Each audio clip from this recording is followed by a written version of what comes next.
Pemerintah Kota Tanjung Pinang melarang warganya melaksanakan ibadah sholat Idul Adha berjamaah tahun ini dikarenakan penerapan PPKM darurat. Jeruk yang diimpor dari Cina banjir di Pasar Buah Tanjung Pinang. Jumlah penumpang penyeberangan antar pulau di Pelabuhan Sri Bintang Pura, Kota Tanjung Pinang, Provinsi Kepulauan Riau, menurun drastis hingga 80% sejak pemberlakuan pembatasan kegiatan masyarakat PPKM darurat. Halo pemirsa, kita berjumpa dalam program U-News. Program ini memberikan informasi yang bermakna kepada Anda mengenai sejumlah peristiwa menarik di tanah air. Bersama saya, Fahrian Bahri, inilah U-News selengkapnya. Presiden Joko Widodo memerintahkan seluruh pemerintah daerah untuk cepat menghabiskan vaksin COVID-19. Pemerintah daerah juga diminta untuk tidak menyimpan persediaan vaksin. Presiden Jokowi menginstruksikan langsung seluruh pemerintah daerah untuk segera mempercepat program vaksinasi nasional.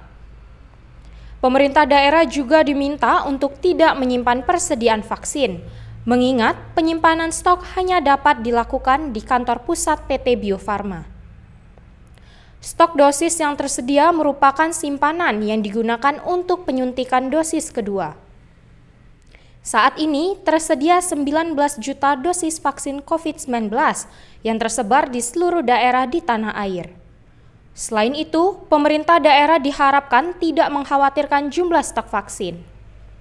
Pemerintah pusat akan memasok stok vaksin baru untuk program vaksinasi berikutnya. Pemerintah juga akan menambah lebih dari 30 juta dosis vaksin pada akhir Agustus mendatang. Dan beliau memahami bahwa stok itu ditahan di daerah-daerah sebagai cadangan suntik kedua sebesar 19 juta dan beliau meminta agar segera dihabiskan saja karena nanti akan ada dosis vaksin baru yang datang. Hingga saat ini terdapat 75 juta dosis vaksin COVID-19 yang tersebar di seluruh Indonesia. Dan sebanyak 56 juta dosis vaksin telah disuntikan kepada 40 juta orang sebagai vaksin dosis pertama.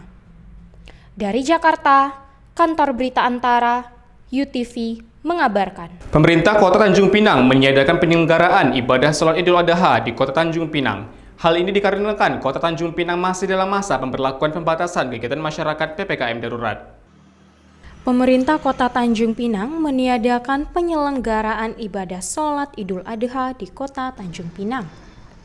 Surjadi, Koordinator Prokes Kota Tanjung Pinang, mengatakan pihaknya mengikuti edaran dari Gubernur Kepulauan Riau untuk meniadakan penyelenggaraan sholat Idul Adha secara berjamaah di masjid-masjid. Tadi sudah sepakat bahwa kita mengikuti aturannya, bahwa sholat Id itu disepakati tadi, kita mengikuti aturan di kondisi darurat ini, termasuk sholat edaran Gubernur, bahwa sholat Id hanya dilaksanakan di rumah saja. Surjadi menambahkan, masyarakat dapat tetap melaksanakan ibadah kurban, namun dengan syarat tetap menjalankan protokol kesehatan selama kegiatan berlangsung dan melakukan rapid test antigen bagi para petugas pemotongan. Usai melaksanakan pemotongan, petugas pemotongan atau pengurus masjid wajib mengantarkan daging kurban ke rumah masing-masing penerima. Hewan kurban tetap dilakukan rapid antigen yang disiapkan oleh Dinas Kesehatan, diatur sedemikian rupa nanti di tiap puskesmas masing-masing masjid dan dibatasi hanya petugas pemotongan. Kalau untuk dagingnya gimana, Pak? Dagingnya diantar ke rumah masing-masing. Dari Tanjung Pinang, Kepulauan Riau, Muhammad Khairuddin, UTV, mengabarkan. Kepolisian Daerah Kepulauan Riau melepas bantuan sosial ke Kota Tanjung Pinang dan Kota Batam. Kabid Humas Polda Kepri, Komisaris Besar Polisi Hari Golden Heart, mengatakan bantuan sosial akan didistribusikan kepada masyarakat terdampak dari kebijakan pemberlakuan pembatasan kegiatan masyarakat.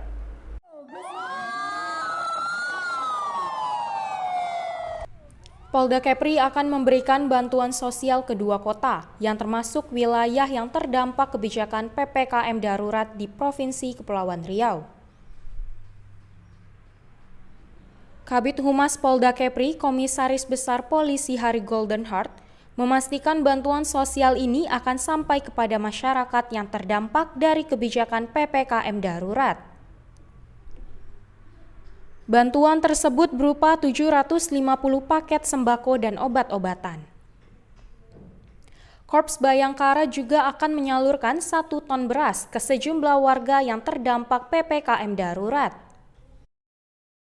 Sasaran kepada mereka ojek online, kemudian warung-warung kecil, pemilik warung-warung kecil, kemudian juga kepada teman-teman ataupun warga masyarakat yang kurang mampu, pengemis, dan yang lain.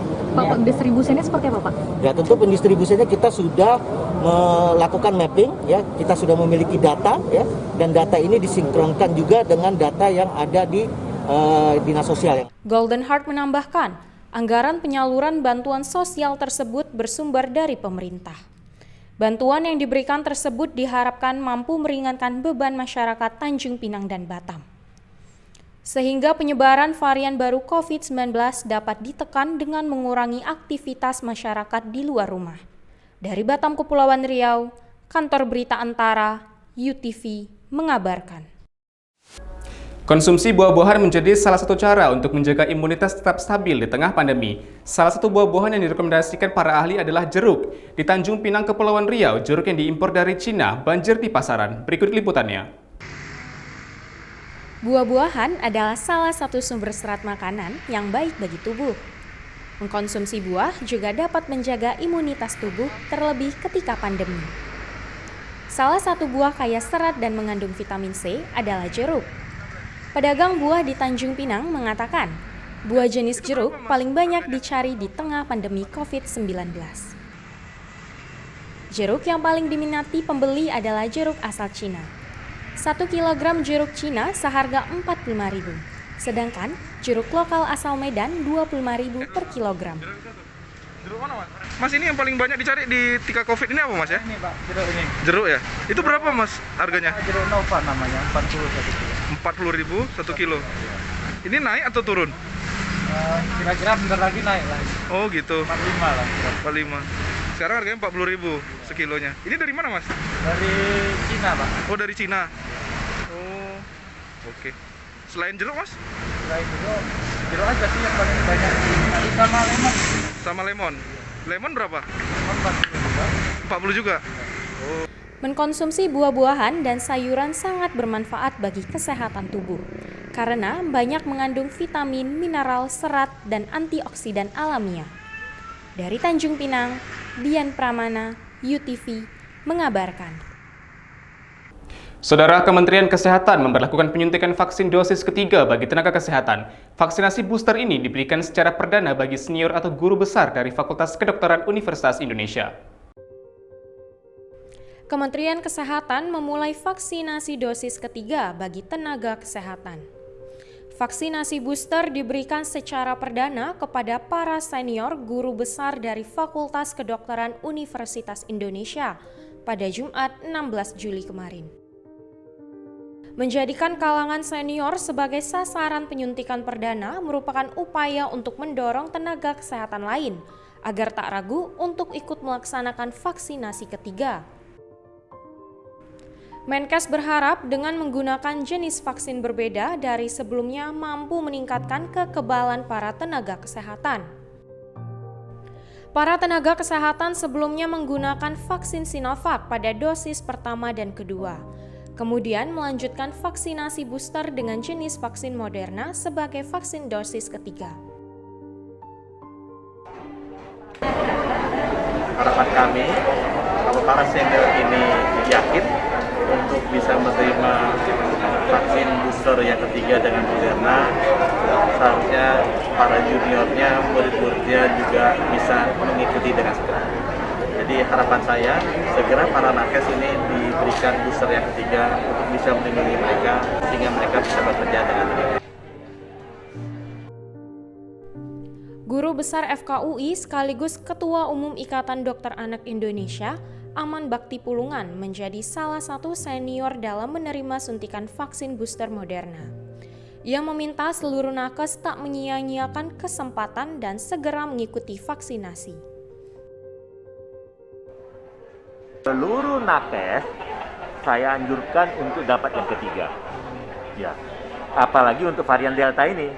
Jadi saya kebetulan saya berkomunikasi juga dengan beberapa nakes-nakes lain di negara lain seperti kayak di Turki mereka juga melakukan yang sama.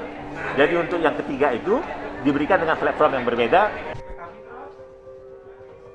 Kemenkes menargetkan proses vaksinasi dosis ketiga ini dapat berlangsung lebih cepat, dengan memperkirakan selesai dalam kurun waktu kurang dari 7 minggu, untuk melaksanakan vaksinasi terhadap 1,5 juta nakes sebelumnya. Dari Jakarta, Kantor Berita Antara, UTV mengabarkan. Jumlah penumpang penyeberangan antar pulau di Pelabuhan Sri Bintang Pura, Kota Tanjung Pinang, Provinsi Kepulauan Riau menurun drastis hingga 80% sejak pemberlakuan pembatasan kegiatan masyarakat PPKM darurat. Sejak diterapkannya PPKM darurat di Kota Tanjung Pinang, penumpang kapal penyeberangan antar pulau di Pelabuhan Sri Bintang Pura Tanjung Pinang mengalami penurunan hingga 80%. Kepala Seksi Keselamatan Berlayar Kantor Syah Bandar dan Otoritas Pelabuhan, KSOP Tanjung Pinang Marta Wilaya mengatakan, turunnya jumlah penumpang mengakibatkan sejumlah operator kapal melakukan penyesuaian jam keberangkatan. Tingkat penumpang dengan adanya PPKM seperti ini memang menurun gratis itu bisa mencapai 80%. Ya gini, sebenarnya jumlah kapal pun memang tidak dikurangkan. Karena berangkatan kapal pun hanya sesuai dengan keadaan penumpang operator melihat kondisi di lapangan seperti ini. Jadi mereka berangkat kapal itu dengan keadaan penumpang. Sebelum diberlakukannya PPKM darurat, jam keberangkatan kapal di Pelabuhan Sri Bintang Pura Tanjung Pinang mencapai 15 kali keberangkatan. Namun, sejak 12 Juli lalu, sejumlah operator kapal tujuan Dabok Singkep Lingga, Pancur, dan Tanjung Batu meniadakan jam keberangkatan. Hal ini dikarenakan tidak ada penumpang yang dapat diberangkatkan. Untuk sementara tujuan Lingga, tujuan Dabok Singkep, Pancur, Tanjung Batu itu kapal tidak berangkat karena operator kapal melihat penumpang tidak ada, jadi mereka tidak berangkat. Sejumlah operator kapal seperti MV Oceana tujuan Batam, VOC Batavia tujuan Anambas, dan Nur Kumala Sari tujuan Karimun memiliki jam keberangkatan. Hingga saat ini, belum ada operator kapal yang dapat memberikan kepastian jam keberangkatan kembali normal. Dari Tanjung Pinang, Kepulauan Riau, Muhammad Khairuddin, UTV, mengabarkan. Terima kasih telah menyaksikan informasi yang kami sajikan. Tetap saksikan UNews selanjutnya. Salam sehat, sampai jumpa.